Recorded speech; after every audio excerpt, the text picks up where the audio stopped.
നമ്മളെ പുതിയൊരു വീഡിയോയിലോട്ട് എല്ലാവർക്കും സ്വാഗതം. ഈ കടക്കുന്ന മുതൽ എങ്ങനെയുണ്ട്? തീർച്ചയായിട്ടും എല്ലാവരും ഒന്ന് കമൻറ്റ് ചെയ്യട്ടോ. ലാൻഡ് റോവർ എന്ന ബ്രാൻഡിൻ്റെ റേഞ്ച് റോവർ ഇവോക്ക് എന്ന് പറയുന്ന വാഹനമാണ് ഈ ഒരു വാഹനം. ഒരുപാട് പ്രത്യേകതകളുള്ളൊരു വാഹനമാണ്. ഒരുപാട് ആളുകൾ ഒരേപോലെ ഇഷ്ടപ്പെടുന്നൊരു വാഹനം കൂടിയാണ് റേഞ്ച് റോവർ ഇവോക്ക്. ഇപ്പോൾ നമുക്കറിയാം ലാൻഡ് റോവർ എന്ന ബ്രാൻഡിന് ഒട്ടനവധി വേരിയൻ്റ് വാഹനങ്ങളുണ്ട്. അതിൽ തന്നെ അവരുടെ ലാൻഡ് റോവറിൻ്റെ ഒരു പ്രീമിയം സെഗ്മെൻറ്റ് അല്ലെങ്കിൽ ഒരു ലക്ഷറി സെഗ്മെൻറ്റാണ് റേഞ്ച് റോവർ. ഈ റേഞ്ച് റോവർ ഇനത്തിൽ തന്നെ ഒരു എൻട്രി ലെവലിൽ അവരുടെ ഒരു ഫസ്റ്റ് ഒരു ബഡ്ജറ്റായിട്ട് വാങ്ങിക്കാൻ പറ്റിയൊരു വാഹനം കൂടിയാണ് ഇവോക്ക്. ഏകദേശം ഇതിന് നമ്മൾ പ്രൈസ് ഉദ്ദേശിക്കുന്നത് 45 ലക്ഷം രൂപയാണ്. ഇതിൻ്റെ മോഡലും ഡീറ്റെയിൽസും ഒക്കെ നമ്മൾ പരിചയപ്പെടുത്തുന്നുണ്ട്. അതിലുപരി ഒരു വാഹനത്തിൻ്റെ എല്ലാ ഭാഗങ്ങളും നിങ്ങളെ കാണിക്കാം. റേഞ്ച് റോവർ മുന്നൊരു വീഡിയോ നമ്മൾ ചെയ്തതാണ്, എങ്കിലും ഇത്ര ഒരു വാഹനം കണ്ടപ്പോൾ നിങ്ങളിവിടെ പരിചയപ്പെടുത്താമെന്ന് കരുതി. അപ്പോൾ റെഡ് കളറിൽ നല്ല അടിപൊളി ലുക്കിൽ, പിന്നെ ഇത് ആകെ 25,000 കിലോമീറ്ററാണ് ഈ വാഹനം ഓടിയിട്ടുള്ളൂ. അപ്പോൾ തീർച്ചയായിട്ടും എന്തുകൊണ്ടും ഒരു സെക്കൻഡ് ഹാൻഡ് വാഹനം വാങ്ങിക്കുന്ന ഒരാൾക്ക് ഈ 2016 മോഡലാണ്, ഇത്രയും പഴക്കമുണ്ടെങ്കിലും ഒരു പുതുപുത്ത വാഹനം വാങ്ങിക്കുന്ന ഫീൽ തന്നെ വാങ്ങിച്ച് ഉപയോഗിക്കാൻ പറ്റിയ ഒരു കിടിലൻ വാഹനമാണ് ഇപ്പോൾ നിങ്ങളെ പരിചയപ്പെടുത്തിക്കൊണ്ടിരിക്കുന്ന ഒരു വാഹനം. ഇതിൽ തന്നെ പല വേരിയൻറ്റും ഉണ്ട്. ഇതിൽ ഡൈനാമിക് എന്ന് പറയുന്ന വേരിയൻ്റാണ് ഈ ഒരു വാഹനം. ഈ ഡൈനാമിക് വേരിയൻറ്റ് വരുമ്പോൾ ഇതിൽ ഒട്ടനവധി ഓപ്ഷൻസ് അഡീഷണൽ വരും. അപ്പോൾ ഈ ഒരു ഇവോക്കിൽ വരുമ്പോൾ 2016 വരുന്ന ഫുൾ ഓപ്ഷൻ ഡീസൽ എഞ്ചിൻ വരുന്ന വാഹനം കൂടിയാണ് ഈ ഒരു വാഹനം. അപ്പോൾ ഇതിൻ്റെ പ്രൈസ് നമ്മളെ 45 ലക്ഷം രൂപ എന്ന് പറയുമ്പോൾ ചെറിയ രീതിയിലുള്ള മാറ്റങ്ങളൊക്കെ നമുക്ക് വിലയിൽ വരുത്താൻ പറ്റും. അപ്പോൾ ഇത്രത്തോളം വില വരുന്നത് എന്തുകൊണ്ടാണെന്ന് വെച്ചാൽ നമ്മൾ ടൊയോട്ടൻ്റെ കൂട്ടം പറഞ്ഞ പോലെയാണ് ഈ ഒരു വാഹനം. നല്ല റീസെയിൽ മാർക്കറ്റാണ്. അതായത് 2 ജനറേഷൻ വാഹനങ്ങളാണ് ഈ ഒരു ബ്രാൻഡ് പുറത്തിറക്കിയിട്ടുള്ളത് ഇവോക്കിൽ. ഈ 2 ജനറേഷൻ പുറത്തിറക്കിയതിൽ തന്നെ 2011 മുതൽ ഏകദേശം 2014-15 കാലഘട്ടം വരെ ഒരേ ഷേപ്പിലാണ് വാഹനം വന്നത്. അതിനുശേഷം ഫേസ് ലിഫ്റ്റ് വന്ന മോഡലാണ് ഈ ഒരു മോഡൽ. 2016 ഫേസ് ലിഫ്റ്റ് വന്ന മോഡലാണ് ഈ ഒരു മോഡൽ. ഈ ഫേസ് ലിഫ്റ്റ് വന്നാൽ നമുക്ക് പെട്ടെന്ന് എന്തൊക്കെയാണ് മാറ്റമെന്ന് നമുക്ക് തിരിച്ചറിയാൻ പറ്റില്ല. ചെറിയ രീതിയിലുള്ള മാറ്റങ്ങളാണ്. അതുകൊണ്ട് തന്നെ 2011, 12, 13 ഒക്കെ ഇവോക്ക് എടുക്കുന്ന ആൾക്ക് ഒരു പുതിയ വണ്ടി ഉപയോഗിക്കുന്ന ഫീല് തീർച്ചയായിട്ടും കിട്ടും. ഇത് 2016 മോഡലാണ്. അപ്പോൾ ഈ ഒരു വാഹനത്തിൻ്റെ പ്രത്യേകത എന്ന് പറഞ്ഞാൽ ഇപ്പോൾ 11-നും 12-നും ശേഷം ഇതിൻ്റെ ബമ്പർ മാറി, ഗ്രില്ല് മാറി, ഹെഡ്ലൈറ്റിലൊക്കെ വ്യത്യാസങ്ങൾ വന്നിട്ടുണ്ട്. ഇതിൻ്റെ ടയർ സൈസ് വരുന്നത് 20 സൈസ് വീലാണ് ഈ ഒരു വാഹനത്തിൽ വരുന്നത്. മിച്ചിലിൻ എന്ന ബ്രാൻഡിൻ്റെ ഒരു ഫുൾ ടയർ തന്നെ, ഒരു 90% ഫുൾ ടയർ തന്നെ ഈ ഒരു വാഹനത്തിൽ നമുക്ക് കാണാൻ കഴിയുന്നുണ്ട്. പിന്നെ നല്ല നീറ്റ് ആൻഡ് ക്വാളിറ്റിയിലാണ് ഈ ഒരു വാഹനം ഏത് ഭാഗം കൊണ്ടും നമുക്ക് കാണാൻ കഴിയുന്നത്. പിന്നെ ഇതിൻ്റെ ഇൻറ്റീരിയർ ഭാഗം കൊണ്ടാണ് ഈ ഡൈനാമിക് വേരിയൻറ്റ് വരുമ്പോൾ കാണിക്കാനുള്ളത്. അതിലുപരി ഈ ഡോറിൻ്റെ ഒരു വെയിറ്റ് ആണെങ്കിൽ അതാണ് സേഫ്റ്റിക്ക് ഇത്രത്തോളം റേഞ്ച് റോവർ ഇമ്പോർട്ടൻ്റ് കൊടുക്കുന്നുണ്ട്. ഇതാണോ ഭയങ്കര വെയിറ്റാണ്. നമ്മൾ പറയില്ലേ കട്ടിയുറപ്പ് കെട്ടുറപ്പ് എന്നൊക്കെ പറയില്ലേ, അത് നമുക്ക് എവിടെ നോക്കിയാലും കാണാൻ പറ്റും. ഇതിങ്ങനെ കുത്തുമ്പോൾ ഉള്ളിലേക്കൊന്നും പോകില്ല. അപ്പോൾ നമുക്ക് മറ്റു വാഹനങ്ങളൊക്കെ ഞാൻ വീഡിയോയിൽ കാണിക്കാറുണ്ട്, നമ്മളൊന്നിങ്ങനെ പ്രസ് ചെയ്യുമ്പോഴൊക്കെ ഉള്ളിലേക്ക് പോകുന്ന രീതിയിലൊക്കെ. ഇത് അങ്ങനത്തെ പ്രശ്നമൊന്നുമില്ല. പിന്നെ ഇതിൻ്റെ ഇൻറ്റീരിയർ ഭാഗം കൊണ്ടാണെങ്കിലും നല്ല അടിപൊളി മെറ്റീരിയലാട്ടോ. ഇത് ഡൈനാമിക് വേരിയൻറ്റ് വരുമ്പോഴാണ് ബ്ലാക്ക് ആൻഡ് റെഡ് തീമിലാണ് ഇതിൻ്റെ ഇൻറ്റീരിയർ വരിക. ഇത് നമുക്ക് ഡോർ പേഡിൽ നോക്കുമ്പോഴും ആ ഒരു തീം കാണാൻ പറ്റും. ഇതിൻ്റെ സീറ്റിൽ നോക്കുമ്പോഴും കാണാൻ പറ്റും. പിന്നെ ഇതിൻ്റെ ഡാഷ്ബോർഡിൻ്റെ ഭാഗമൊക്കെ ഉണ്ടോ, ഒരു അടിപൊളി ലെതർ മെറ്റീരിയൽ തന്നെ, ഒരു ബ്ലാക്ക് ഫിനിഷിങ്ങിൽ ഇത് ഡാഷ്ബോർഡിലും കാര്യങ്ങളൊക്കെ നമുക്ക് കാണാൻ പറ്റും. പിന്നെ ഇതിൻ്റെ സെൻട്രൽ കൺസോൾ ഇവിടെയാണ് വന്നിട്ടുള്ളത്. ഇതിലാണ് ഇതിൻ്റെ ഗിയർ നോബ് വന്നിട്ടുള്ളത്. ഇവിടെ നോക്കുമ്പോൾ ഇപ്പോൾ നമുക്ക് ഗിയർ മാറ്റാൻ കഴിയില്ല, ഗിയർ നമ്മൾ കാണില്ല. അത് ഞാൻ കീ എടുത്തിട്ട് കാണിച്ചു തരാം. അതേപോലെ ഇതേ രീതിയിൽ നമുക്ക് പല മോഡിലും ഈ വാഹനം ഓടിക്കാൻ പറ്റും. അത് അഡ്ജസ്റ്റ് ചെയ്യാനുള്ള ബട്ടൺ കാര്യങ്ങളൊക്കെ ഇവിടെ കൊടുത്തിട്ടുണ്ട്. അത്തരം ഭാഗങ്ങളൊക്കെയാണ് ഇവിടെ കാണിക്കാനുള്ളത്. അതേപോലെ 3 റൂഫാണ് വന്നിട്ടുള്ളത്. വലിയൊരു റൂഫ് തന്നെ വന്നതുകൊണ്ട് തന്നെ അത്യാവശ്യം നല്ലൊരു പ്രീമിയം ലുക്ക് നമുക്കിത് ഇൻറ്റീരിയർ ഭാഗം കൊണ്ടും നമുക്ക് കാണാൻ പറ്റും. ഇനി ഇതിൻ്റെ ബാക്ക് സൈഡ് കൊണ്ട് കാണിച്ചു തരാം.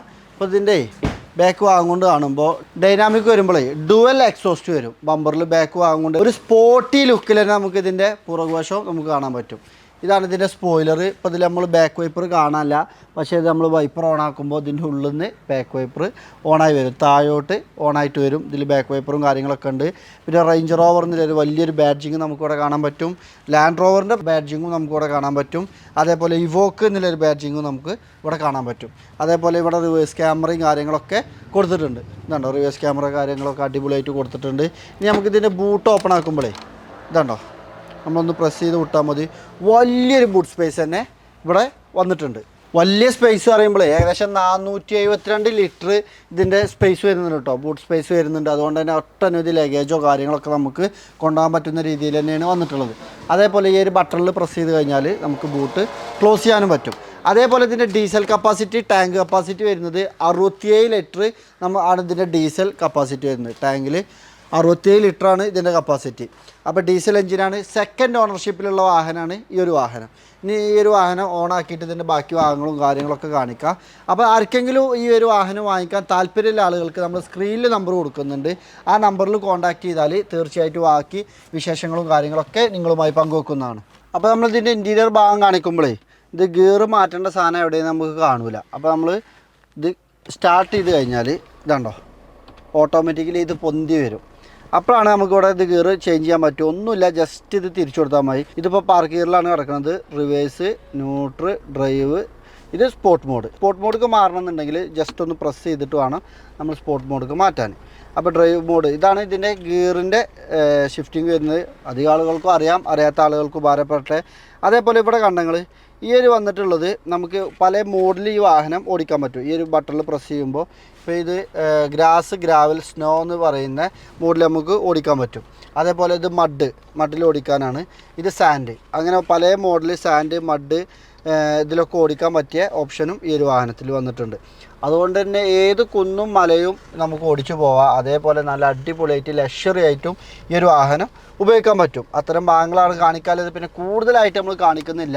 പിന്നെ ഈ ഒരു വാഹനത്തിൻ്റെ സേഫ്റ്റി ഒട്ടനവധി എയർ ബാഗുകളും കാര്യങ്ങളൊക്കെ വന്നിട്ടുണ്ട്. ഈ ഡോർ പേഡിൽ നിങ്ങൾക്ക് നോക്കുമ്പോൾ കാണാം മെറീഡിയൻ്റെ ബോക്സ് കാര്യങ്ങളൊക്കെ വന്നിട്ടുണ്ട്. അടിപൊളി മ്യൂസിക് സിസ്റ്റം കാര്യങ്ങളൊക്കെയാണ് വന്നത്. പിന്നെ മെമ്മറി ഫങ്ഷൻസ് വരുന്ന സീറ്റ് അഡ്ജസ്റ്റ്മെൻറ്റ് കാര്യങ്ങളൊക്കെ വന്നിട്ടുണ്ട്.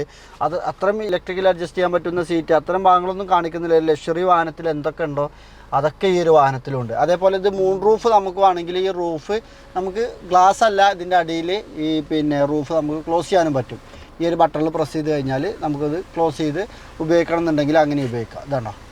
അതേപോലെ നമുക്ക് അത് ഫുള്ളായിട്ട് കംപ്ലീറ്റ് ആയിട്ട് ഓപ്പൺ ആക്കാനും പറ്റും.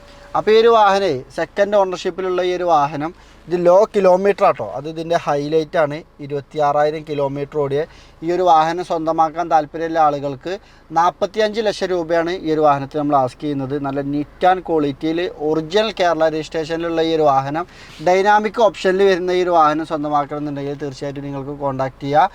ഞാൻ എഞ്ചിൻ റൂമും പാടെ ഒന്ന് കാണിക്കാം നിങ്ങളെ. അപ്പോൾ ഈ ഒരു വാഹനത്തിൻ്റെ എഞ്ചിൻ റൂം ഒന്ന് കാണട്ടെ നമ്മൾ. ഇതാണ് ഈ ഒരു വാഹനത്തിൻ്റെ എഞ്ചിൻ റൂം. ഇത് 2.2 ലിറ്റർ വരുന്ന എഞ്ചിനാണ്, ഡീസൽ എഞ്ചിനാണ്. ഏകദേശം ഒരു 15 കിലോമീറ്ററൊക്കെ മൈലേജ് കമ്പനി അവകാശപ്പെടുന്നുണ്ടെങ്കിലും ഒരു 10-12 കിലോമീറ്ററൊക്കെ നമ്മൾ ഡ്രൈവിങ്ങിനനുസരിച്ച് നമുക്ക് മൈലേജ് കിട്ടും. അതേപോലെ ഈ വാഹനം എങ്ങനെയാണ് നമ്മൾ ഉപയോഗിക്കുന്നത് അതിനനുസരിച്ചൊക്കെ നമുക്ക് മൈലേജ് കിട്ടും. ഒരു 10 to 15 കിലോമീറ്ററിൻ്റെ അകത്തായിട്ട് ഇതിന് മൈലേജ് വരുന്നുണ്ട്. അപ്പോൾ ഈ ഒരു വാഹനത്തിൻ്റെ എഞ്ചിൻ റൂം നോക്കുമ്പോൾ ഇവിടെ തന്നെ ലാൻഡ് റോവറിൻ്റെ ബാഡ്ജിങ്ങും കാര്യങ്ങളൊക്കെ കാണുന്നുണ്ട്. അത്യാവശ്യം നല്ല നീറ്റ് ആൻഡ് ക്വാളിറ്റിയിൽ തന്നെ ഇതിൻ്റെ എഞ്ചിൻ റൂമും നമുക്ക് കാണാൻ പറ്റുന്നുണ്ട്. പിന്നെ ഈ ഒരു വാഹനം അന്ന് 2016 ഏകദേശം ഓൺ റോഡ് 75 ലക്ഷം രൂപയോളം ഓൺ റോഡ് പ്രൈസ് വന്നിരുന്നൊരു വാഹനം കൂടിയാണ് ഈ ഒരു വാഹനം. ഇപ്പോൾ എന്തുകൊണ്ടും ഇത് വാങ്ങിക്കുന്ന ഒരാൾക്ക് എന്തുകൊണ്ടും ബെനിഫിറ്റാണ്. പിന്നെ ഇതിൻ്റെ ഒരു പ്രത്യേകത എന്ന് പറഞ്ഞാൽ അത്യാവശ്യം നല്ല റീസെയിൽ മാർക്കറ്റ് ഉണ്ടായതുകൊണ്ട് തന്നെ ഒരു വാഹനം വാങ്ങിച്ച് നമ്മളൊരു വർഷം ഉപയോഗിച്ച് വിൽക്കുമ്പോഴും വലിയൊരു ഡിപ്രിസിയേഷൻ സംഭവിക്കാത്ത ഒരു മോഡൽ കൂടിയാണ് ഈ ഒരു വാഹനം. അപ്പോൾ ആർക്കെങ്കിലും താല്പര്യം ഉണ്ടെങ്കിൽ വാങ്ങിക്കുക. അപ്പോൾ പുതിയൊരു വീഡിയോ ആയിട്ട് നമുക്ക് അധികം വൈകാതെ കാണാം. എന്തെങ്കിലും വിട്ടുപോയിട്ടുണ്ടെങ്കിൽ നിങ്ങൾ ക്ഷമിക്കണം. തീർച്ചയായിട്ടും നമ്മുടെ ചാനൽ ആദ്യമായിട്ട് കാണുന്നവർ സബ്സ്ക്രൈബ് ചെയ്ത് കൂടാൻ മറക്കരുത്. അപ്പോൾ പുതിയൊരു വീഡിയോ ആയിട്ട് കാണുന്നത് വരെ, ഈ വീഡിയോ ഇതുവരെ കണ്ട, ഇതുവരെ എന്നെ കേട്ട എല്ലാവർക്കും ഒരുപാട് നന്ദി. താങ്ക്